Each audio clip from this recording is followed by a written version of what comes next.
You did. You got the wrong beer. Kevin got the wrong beer. He didn't even know what he bought.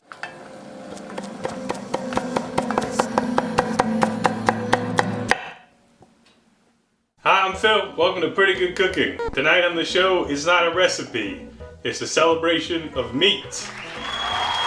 We, the boys, have a bunch of birthdays around now, and we're just getting together and grilling some meat. So we're just gonna show you what's on the menu tonight. I pre-baked some potatoes and they are cooled. So these are the potatoes. I'm gonna make twice baked potatoes, which I think Kevin made like 6 or 7 years ago, and it took like 9 hours for him to do. For our potatoes, I've got some smoked garlic bacon, and there it is. So we're gonna chop the bacon into bite-sized pieces, and we're gonna cook that up. I think this is very tasty, but the garlic flavor is not that pronounced. Like, it just tastes like bacon. Maybe they just didn't put that much garlic, or maybe I'm just numb to garlic. Maybe it's more of a texture thing.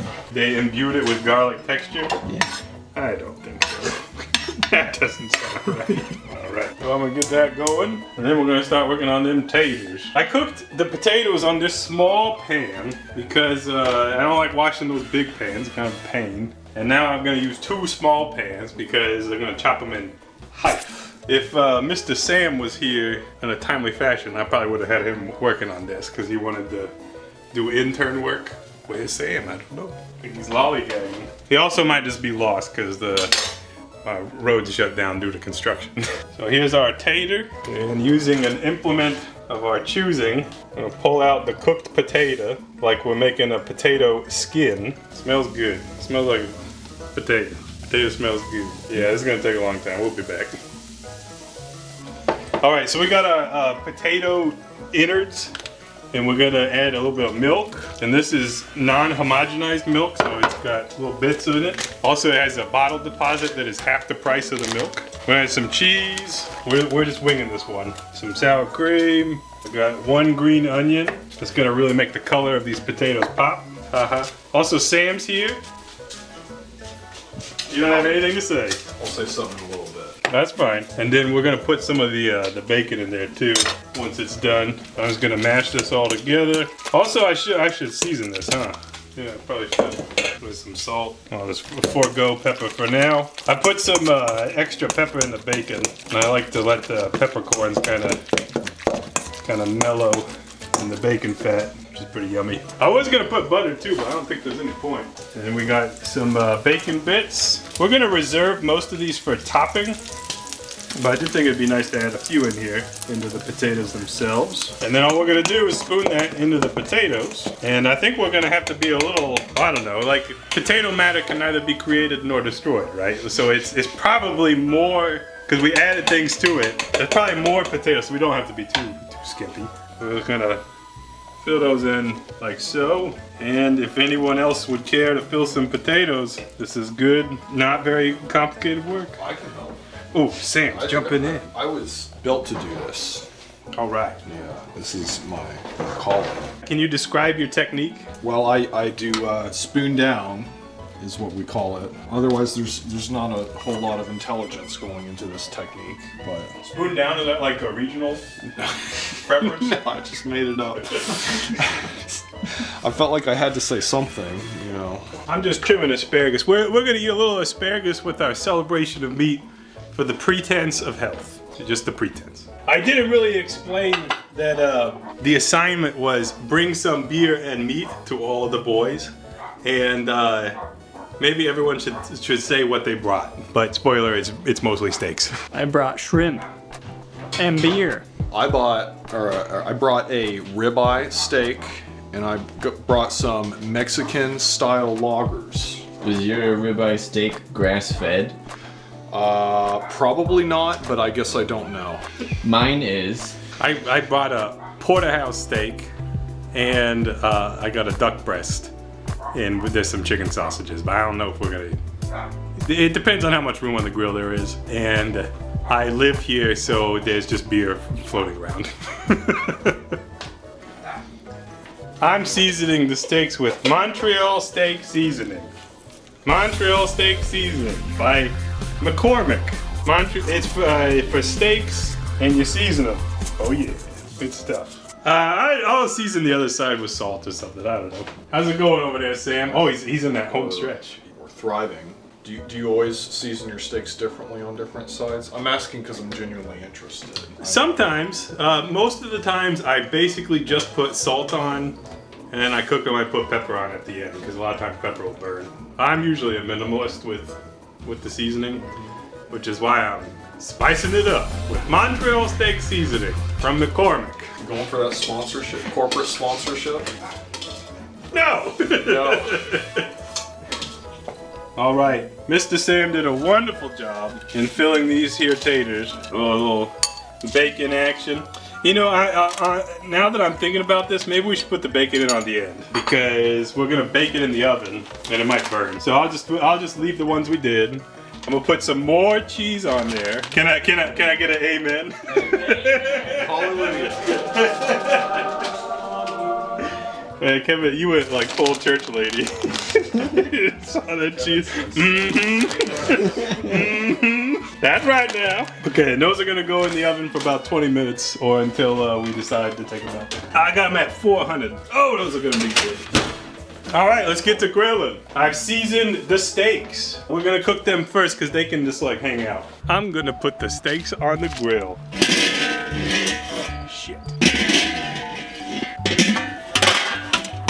Perfect. This one is Sam's steak.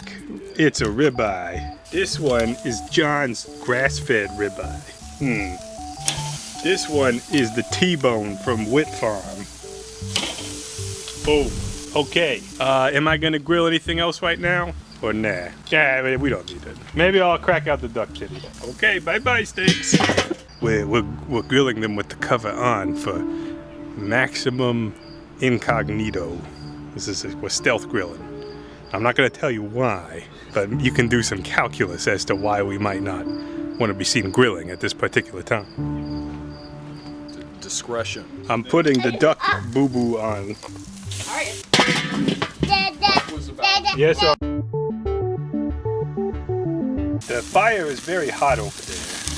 I'm a little worried about that. What are you looking for when you flip those over? I look to see if it's directly on the fire or not, to move it away.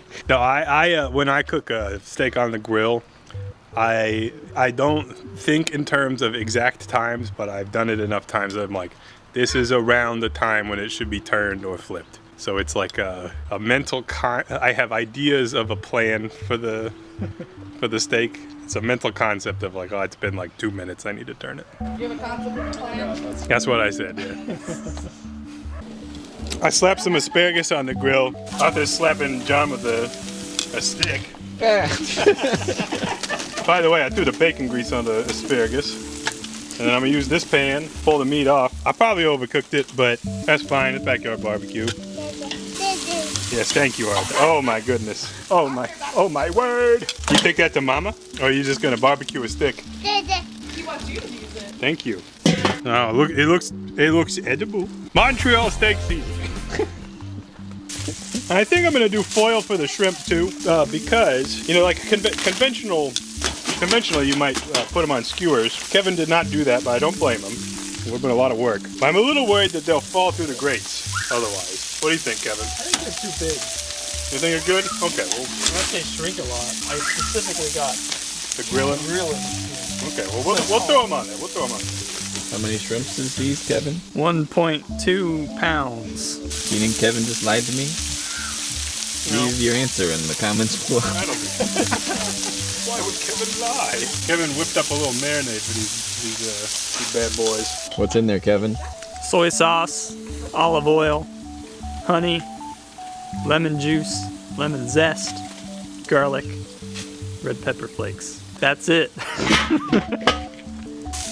All right, here's our shrimpies. They're cooking. They're almost done.